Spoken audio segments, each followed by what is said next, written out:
10, casi 11 menos 20 en la República Argentina. Nos metemos con algo que decíamos estar relacionado o tiene vinculación con lo que veníamos hablando recién de esta cumbre entre la CELAC y la República Popular China.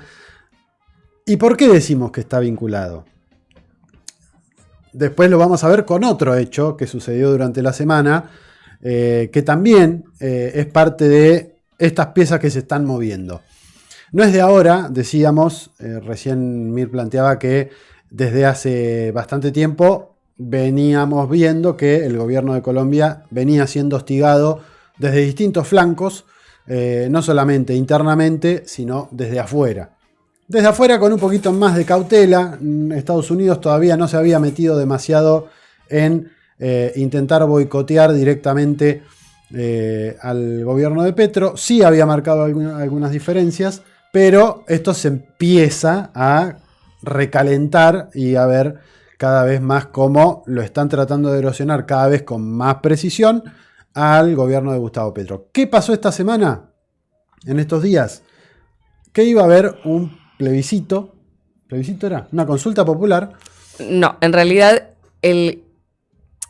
el Congreso votaba la posibilidad de que se hiciera una consulta. No es que iba a haber una consulta popular. Petro propone, en realidad él ha enviado más temprano este año una reforma laboral al Congreso. Lo que pasa es que Petro no tiene mayoría en el Congreso, incluso con los partidos que no pertenecen al pacto histórico, pero que lo acompañan en las propuestas, bueno, no alcanzan la mayoría en el Congreso para aprobar las reformas que necesita. Entonces, este señor obstinado dice, bueno, no quieren votar, yo creo que la gente necesita esta reforma laboral. Entonces, ¿por qué no hacemos una consulta popular para preguntarle a la gente 12 preguntas que tienen que ver con esta reforma laboral, a ver si están de acuerdo? Y que la gente decida, esto es democracia, que la gente decida, hagamos una consulta popular para votar la reforma.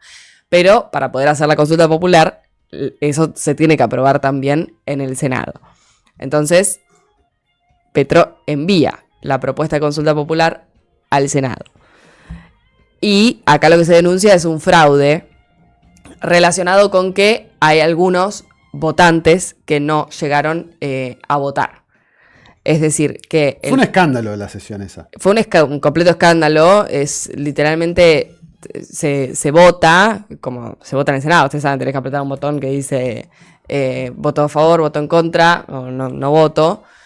Y lo que sucede es que la votación no se deja el tiempo que habitualmente se deja abierta la votación. El presidente se me fue el nombre del presidente del Senado. Pero bueno, desde ya que no es alguien afín al gobierno de Gustavo Petro, cierra la votación antes de tiempo. Hay gente que se queda sin poder. Efraín Cepeda. Hay gente que se queda sin poder votar. O sea, senadores que se quedan sin poder votar, y por lo tanto la resolución, o sea, la propuesta de consulta popular termina siendo rechazada en el Senado. Bueno, denuncias cruzadas que hacen que el ambiente o el escenario político esté bastante caldeado. Y a todo esto vamos a hablar un poco también de las repercusiones que tuvo, por supuesto, la visita de Petro a China. De esto no solamente el conflicto se da por la duración de la votación, sino también después por las interpelaciones. De hecho, ahí estamos viendo en pantalla María José Pizarro Rodríguez, una congresista del oficialismo en este caso, plantea no solamente esto de que se hizo un mal conteo de los votos, sino que de golpe y porrazo se levantó la sesión. El presidente del Congreso levanta la sesión, Efraín Cepeda, de manera abrupta, sin dar explicaciones. Los congresistas del oficialismo no podían hablar, no les daban la palabra. Les daban la palabra solamente a los diputados de la oposición.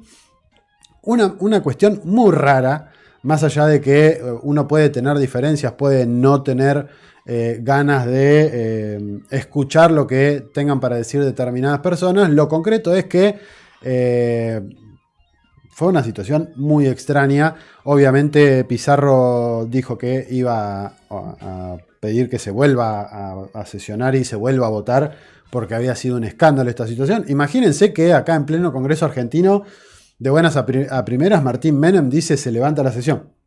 Como pasó. Sí, ha pasado. No digo, o sea, aparte, me parece que la consulta popular también es la forma. Uno tiene que entender, y en el caso de Colombia particularmente, que la llegada a poder no te da otra cosa que el control del Ejecutivo y nada más que eso, Lo ¿no? que en El algún poder. momento dijo Cristina, el poder del Estado es una porción.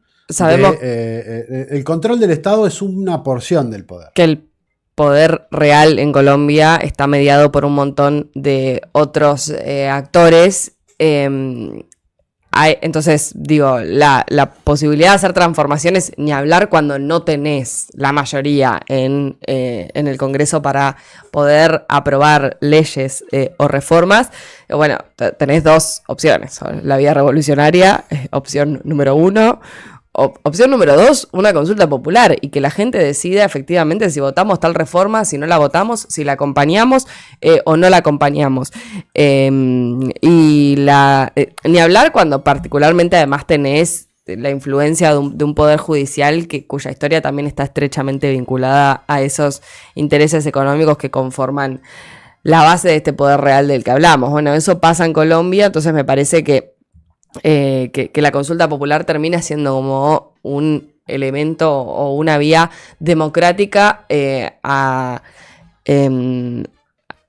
hacia una reforma o un cambio posta de algo que la gente reclamó, digo, porque la elección de Petro también sorpresiva, incluso para nosotros, por cómo se termina dando. No, Petro no era ganador en las encuestas cuando analizamos esa elección. Digo, la elección de Petro es sorpresiva y me parece que tiene que ver con un hartazgo de ese modelo neoliberal, de ese país que estaba atravesado por un montón de cuestiones, incluso con un presidente Iván Duque en aquel entonces, que planteaba todo lo contrario a esta reforma en términos laborales. Y Petro llega entendiendo que tenía sobre su espalda el deseo de un montón de gente de transformar esa Colombia. Y él, bueno, está claro, le está costando en términos del poder y de los actores que reúne para consolidar esa fuerza que lo llevó a la presidencia, pero también hay una realidad muy concreta.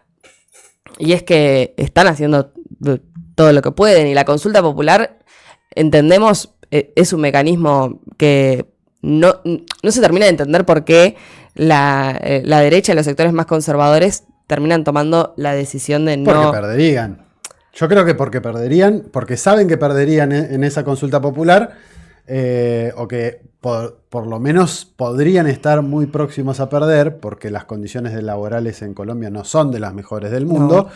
Sin ir más lejos, y además aquí en Argentina hay muchos colombianos, y eso que aquí en Argentina tampoco tenemos las mejores condiciones laborales del mundo, pero estamos por supuesto, años luz. Y con eso también tiene que ver que... Bueno, ahora no sé, ahora no sé. Bueno, pero con eso también tiene que ver que muchos colombianos vengan a Argentina a buscar trabajo.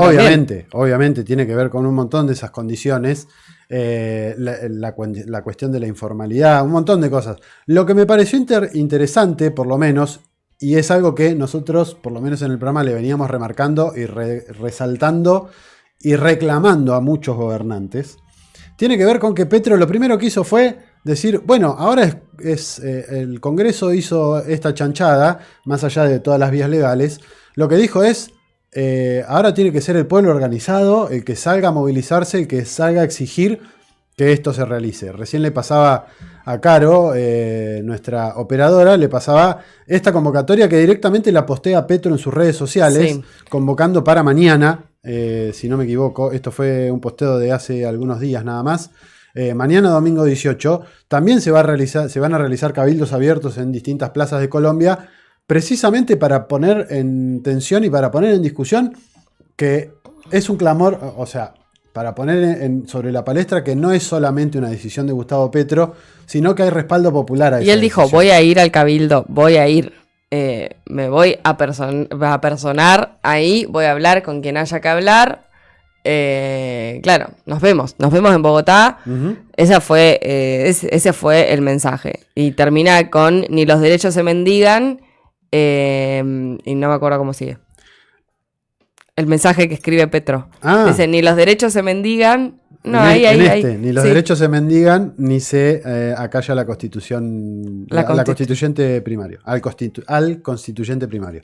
Sí, Que es el pueblo, ¿no? Lo que me parece de esa, incluso de esa publicación que hace Petro, me parece que no es menor la foto que elige para publicarlo, que es una foto con el sable de Bolívar. Sí, desde ya. No es casual, de hecho se ve que tiene los guantes de látex puesto para precisamente no deteriorar más el sable, pero no me parece casual incluso la elección me parece acertada esa elección de la foto, la convocatoria, que es algo que le veníamos reclamando, no a todos, porque por ejemplo Nicolás Maduro, antes Chávez, gobiernos como el de Ortega en Nicaragua o el gobierno cubano siempre han convocado a sus pueblos a manifestarse en momentos difíciles. De hecho, en Argentina ha pasado también, no sé si convocado específicamente por por presidentes, pero sí en algunas ocasiones. No, son revoluciones. Yo creo que este es un gesto extremadamente, eso es lo que decía hace un rato cuando yo digo, bueno, estoy sorprendida, me parece un gesto extremadamente revolucionario para lo que habilita, o por lo menos hasta ahora habilitaba Colombia en particular. Bueno, así llegó también Petro al poder, con esa banca popular detrás. Con esa cantidad de movilizaciones inmensas, paros generales inmensos. Dicho esto, fíjense cómo esto también tiene relación con lo que analizábamos primero de la visita de Petro, particularmente a China, en esta cumbre de la CELAC. Y vamos a ver, y también acá vemos cómo las presiones norteamericanas y de aliados norteamericanos dentro de Colombia también se hacen sentir en esto, que es el juego de fichas y de tableros que empiezan a moverse. Y lo vamos a vincular con algo que vamos a hablar en la segunda hora. Ahora vamos a escuchar algo de música y a la vuelta hacemos un cierre pequeño de esta primera hora de programa. A todos quienes están del otro lado, muchas gracias por estar ahí. Quédense porque todavía tenemos una hora más de programa.